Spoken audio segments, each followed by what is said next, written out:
Mm. So our founder's question today, if our organization had a body, which system does each of us tend? And then the second part of that is, what does that system need to thrive? Which I think actually speaks really well to the conversation that you had, Dennis, with Barry, uh, in terms of talking about environments being alive and like the humans inside them being a part of that system. Yeah. So I think from a macro version, our company would be LBR Hugo would be the lungs of the body. And that's an integral part of how we exist, how we thrive and survive. And without proper functioning lungs, we cease to exist. Lungs are also where the contaminants that we breathe are introduced into our body. If they're nano or microparticles, they can cross the blood barrier and get into the brain. The chemicals that we are exposed to can be absorbed into our blood system and transmitted throughout our entire body to impact positively or negatively the entire ecosystem of the human body.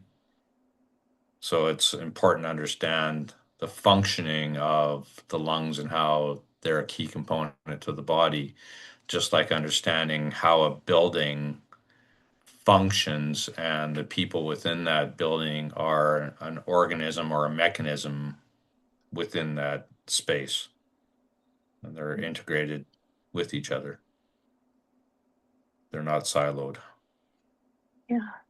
Yeah, I mean, physical environment is the lungs because every human is in a space, whether Yeah. it's good or bad. And Well, in so fact, you talked, the talk I did at the IAQA conference, one of the talks was ventilation systems, and I actually called it the lungs of the building. exactly, right? Where does our air come from? Where do we literally breathe as humans, as well as the buildings? And you've talked about that too before, Dennis, where it's, in terms of enclosing spaces, um, from outside elements and things like that is one thing, but then you forget about that the system still needs to breathe. Correct. The Traditionally, the indoor environment can be up to between 10 and 100 times more contaminated than the outdoor environment. And that's simply because we don't ventilate and we don't purge and flush our indoor spaces. And as we introduce chemicals and particle contamination into our building, if we're not flushing them out, they just accumulate. And then we, the people, the occupants of the space, whether it's your workplace or your house, we are the reservoirs that now become the filter rather than the filtration system of the building. That's scary. I've seen my air filter come out before, thinking that okay, if I don't have an air filter, I'm the filter. Yeah. And that's just for particles, that air Yeah. filter. Never mind chemicals. Oh God. So everything that generates smell is a chemical process. Yeah. Whether it's an enjoyable smell like certain flowers, etc., it's still chemically based. So every odor is a chemical. And then particles that are air filters in our HVAC systems, heating, ventilating, air conditioning systems, those are filtering out particles. Now, riding also on the particles can be chemicals, like wildfire smoke. The Mm. chemicals hang out with the particles. And so we those are all the ways that the physical environment or our organizational body uh, is able to process all of these negative things. On the flip side, what does it look like to thrive, or how would we tend to that space so that we're not making us, the humans, the actual filters of all that negative stuff? It's uh, it's understanding the the built environment and how we manage that environment, how we interact with the environment. And the managing part can be filtration, it can be monitoring and controls, so we don't allow contaminants to accumulate so that again we're not challenging you want your home, for example, to be your safe place through security, through air quality. That it's supposed to be your respite.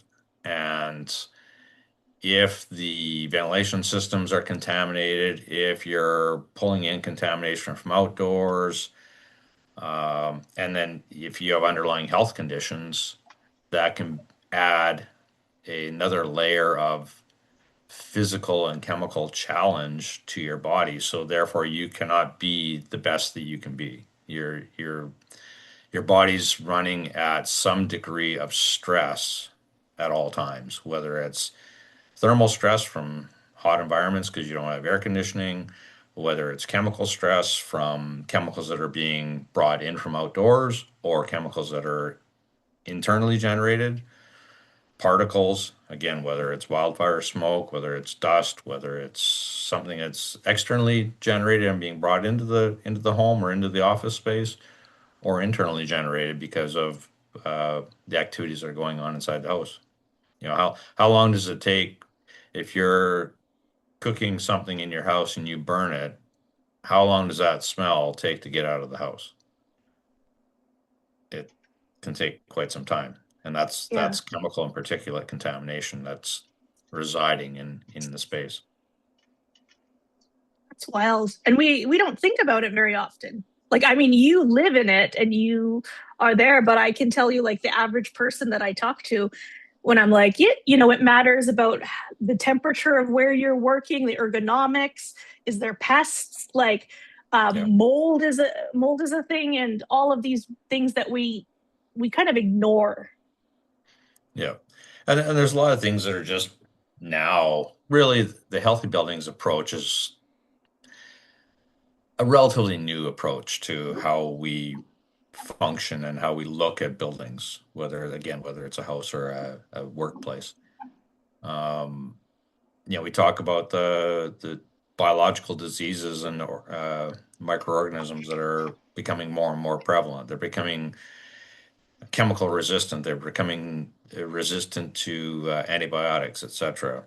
Or we just recently had the hantavirus issue on the cruise ship, and people are starting to talk about this new organism. It's like hantavirus isn't new. Hantavirus has been around for centuries. It's just it made the media. Now I've been talking about hantavirus when I do hazardous materials inventories on buildings. It's on our list for I've been talking about it for 30 years. Um, it's comes from certain types of mice and other rodents, like rodent infestation. The droppings and the carcasses and the urine are biological haven. Well, in different parts of the country, you get different types of pests. Again, you reference mold. Mold is a problem, but mold is not the problem. Mold is a symptom of another problem, and that problem is Mm. moisture, whether it's humidity or a leak or condensation. Until you get an understanding of where the moisture is coming from, your mold problem will continually reoccur. You can remediate it all you want, but if you haven't got rid of the root cause of the moisture and how the moisture interacts with the organic building materials like drywall and plywood and OSB and MDF and all these different construction materials, mold will come back and it'll be back in short order. Chemical wise, all of our building materials are loaded with chemicals. And part of it is how the glues and resins to make things release chemicals. And other chemicals are added as binders and emulsifiers to hold all the products together in different capacities. Like, formaldehyde is a big problem. Formaldehyde is common in fabrics and upholsteries and plywood, and it's in all sorts of different things. And that is a chemical sensitizer. So not only does it have an exposure risk, but it also makes your body more sensitive to other chemicals that are in your building. So it I didn't has know that. twofold or two-part problem here. Yeah. And so I'm hearing a few different things here, is like one of them being our physical environment is very much like our lungs, where we almost take it for granted. And when it's working, it's like, oh, this is fantastic. And you don't even notice it because it's working so well for you. But then when things are not quite right, you're like struggling to literally breathe and operate and do the things because Yeah. it's not filtering. And then the other thing is that that came up for me in listening to you, Dennis, was also so many people treat the symptoms. I mean, we do that not just with the physical environment. We just love treating symptoms The whole medical community is because, based on treating symptoms. We don't yeah, we don't we don't go after what causes cancer. We treat cancer. yeah. And that's fascinating because it kind of goes hand in hand, as I feel like as more and more people are taking a more holistic view on human body health, the healthy buildings approach, you've been talking about it for decades, but only now is it really becoming more of a conversation that people are saying, oh, we're not going to treat just the symptoms, we'll treat the underlying conditions of what's unhealthy with this building. Correct. Yeah, that's Now great. it's not going to happen overnight, but Darn. at least we're making strides forward. Yeah. Well, thank you, Dennis. And Kalina, so if LBR or organization is a body, what system do you tend?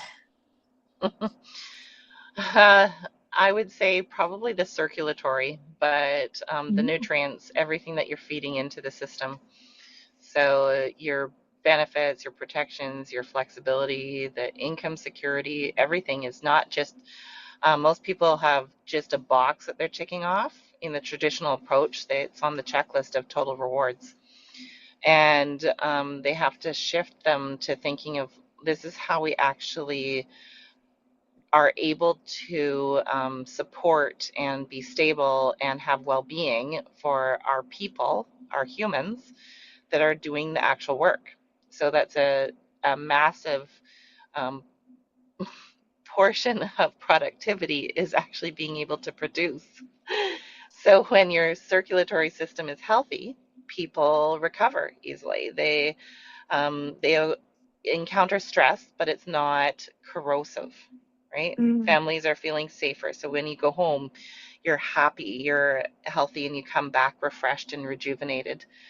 Your energy isn't constantly diverted into survival modes. Your people have more capacity to collaborate and grow and contribute. So they do it with joy, and they have that inspired productivity, is what I like to get and think about. When it's unhealthy, you can have the strongest team in the world. You can hire the best people, but they will get chipped away. They'll be depleted, right? They'll be physically present. They'll check the box, but they won't be able to produce. They'll be emotionally exhausted. The teams will have dysfunction, right? The fears, the underlying fears, like if you can't pay your bills, how can you show up whole? That's going to be their top of mind priority because it's the basic needs that aren't being met. So that will have a ripple effect. They won't be able to produce effectively. Mm. So it's addressing it differently, right? Yeah. Having a different system. And we talk about productivity and like looking at both organizations and the human body. So much of we look at is like the results, right? It's kind of on the flip side of the symptom versus, the underlying problem. For here, we also look at what's visible, right? The results. What does the human produce? How efficient are they, et cetera, without actually looking at, are they fueled? Is their circulation system bringing them enough oxygen, both on a literal and for us, a metaphorical level? With total benefits, you're really making sure that the person is getting the right supply of everything that they need. Well, it's as you know, if in the physical sense of a body, like it's not just one component, it's integrated, right? So for inspired productivity to happen, it's not a magic. Uh, why can one person do it and one person can't? It's, it's, I think everyone has the capacity to have inspired productive results. It's just a formula that is there, and some people know it, and some people have to be guided into it. So I think the average productivity formula functions where, and you're calculating this in your budgets on how your company produces, is that the average person is only producing about 4 hours of productive work per day, and that's for satisfaction. And yet some companies can have people producing where they are like 300% more productive than the next company. How do they do that? Because they're tending to all of the systems in place. Their physical environments are on point. People are taking care of themselves. They're able to come back and produce more effectively, and it's an exponential effect. And that's, I think, what's the exciting thing is, if we can crack this, then people go home happy. So it's not just about having profitable companies. We're saying you're profitable and happy. That's the magic. That's what excites me. That the results are because of an actual design that has people thriving, because it leads straight into what you do over at Interaction, right? If I'm tending circulatory systems, you're tending nervous systems. Ooh, I was going to say heart, but nervous system also works. Because the way I look at it is, I'm all about relationships, and not just between people, but relationship with the work that we do, relationship with the people that we work with. And that includes not just employees or owners, right? We talk about vendors, basically clients, anyone that is in the space, right? So similar like Dennis, a healthy building doesn't affect just the workers, right? It affects every single person that walks into that hospital, into that office, into whatever it is. And it's the same thing for me with Interaction and the relationship work. Is culture is not just a book of here's our culture and this is what we stand for and these are our values. It is alive in every interaction between an employee and their boss, or an owner and their vendor. Can I speak honestly? Do people Yes. listen? Is conflict handled with care? Do I feel seen? Do I belong? All these questions are answered. Yeah.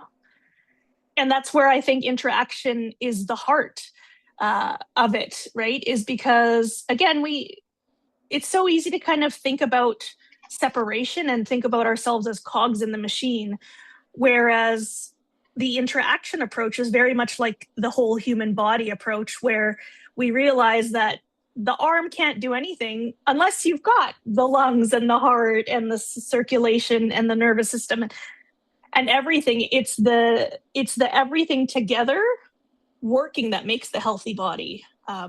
Because let's be honest, a lung just sitting on the table is not going to be doing anything.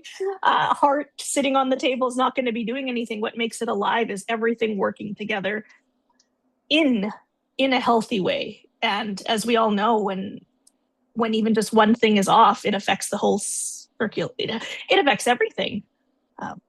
If you've ever, if any of us have been sick, right? Like all of a sudden we're not feeling well, and it has that ripple effect to everything that we do. And I'm thinking for Interaction, what does the system need to thrive? Is a lot of the times just thinking about what we're actually creating in each interaction. Because culture doesn't happen just as a piece of paper or a book or values that we say it is. It happens, again, in every single time that people communicate with each other, when the unwritten things actually show up in the workplace. Like you said, Kalina, you know, can we talk to each other? Do I think I'm being listened to? Do these ideas actually feel like they're being heard? Because otherwise it's very much like an arterial blockage. What good is that energy that people are putting in if really, you know, it's not actually getting pumped out through the heart and to everything? Yeah. We're living, breathing organism. We are. All right. I'm going to stop it there Interesting for today. question. Yeah. Thanks for chatting with me today.